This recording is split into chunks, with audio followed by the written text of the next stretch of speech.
어제장에서 이슈가 있었던 업종 살펴보는 기업 이슈 시간입니다. 트럼프 행정부가 대중 압박 수위를 더욱 높이고 있습니다. 이번에는 반도체인데요. 수출 제한 조치를 한층 강화하면서 엔비디아는 향후 H20을 중국에 수출할 때 미국의 허가를 받아야 합니다.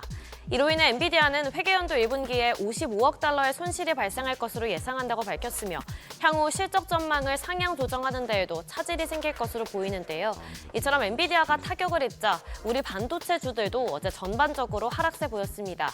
한편 업계에선 H20의 수출 제한 조치가 SK하이닉스 등에 미치는 영향은 단기적으로는 크지 않을 것으로 보고 있습니다.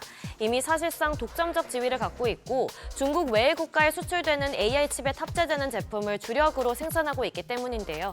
그러나 장기적으로 봤을 때 중국을 향한 미국의 수위 높은 압박이 전 세계 AI 시장의 위축과 또 중국의 반도체 자립을 부추길 수 있다는 우려가 나오고 있습니다.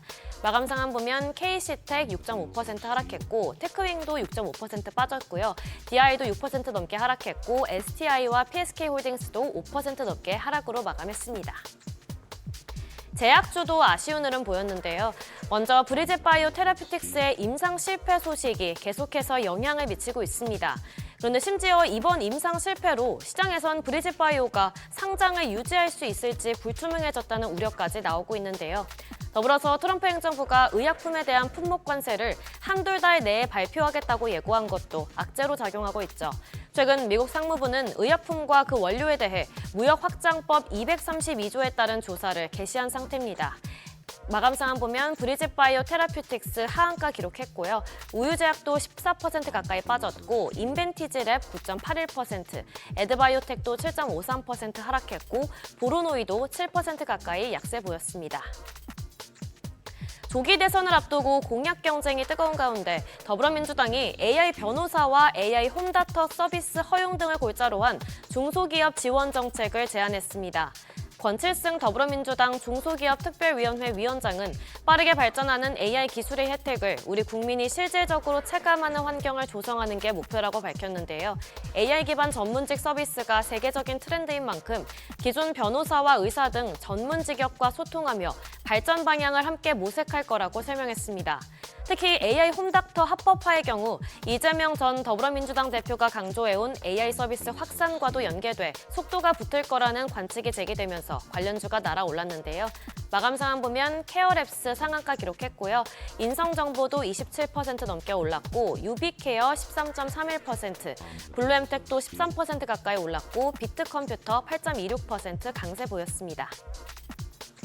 이처럼 공약 경쟁 가운데 가장 불이 붙은 분야는 AI인데요. 먼저 이재명 전 대표는 AI 100조 원 투자를 내세우고 있습니다. 최근 유명무실했던 대통령 직속기구인 국가인공지능위원회를 내실 있게 강화해서 본격적인 K-AI 시대를 다지겠다고 언급했는데요. 또 어제 출범한 정책 싱크테크인 성장과 통합에선 AI 정부 구성을 위한 혁신 방안으로 감사원의 정책 감사를 완전히 없애는 것을 논의하고 있습니다. 한동훈 국민의힘 전 대표의 경우 이재명 전 대표보다 규모를 더 키운 AI 200조 원 투자 공약을 내걸었는데요. AI 인프라에 150조 원, 또 생태계 조성까지 포함해 총 200조 원 투자를 제안했습니다. 더불어서 김문수 고용노동부 전 장관도 AI 인프라 확충 등의 공약을 준비하고 있으며 김경수 전 경남지사도 AI의 향후 5년간 총 100조 원 규모의 민관 공동 투자를 공약했습니다. 이에 관련주가 날아올랐는데요. 먼저 퓨리오사 AI의 협력업체인 4x4의 경우 이재명 전 대표가 퓨리오사 AI를 방문한 여파가 이어지면서 상한가 기록했고요.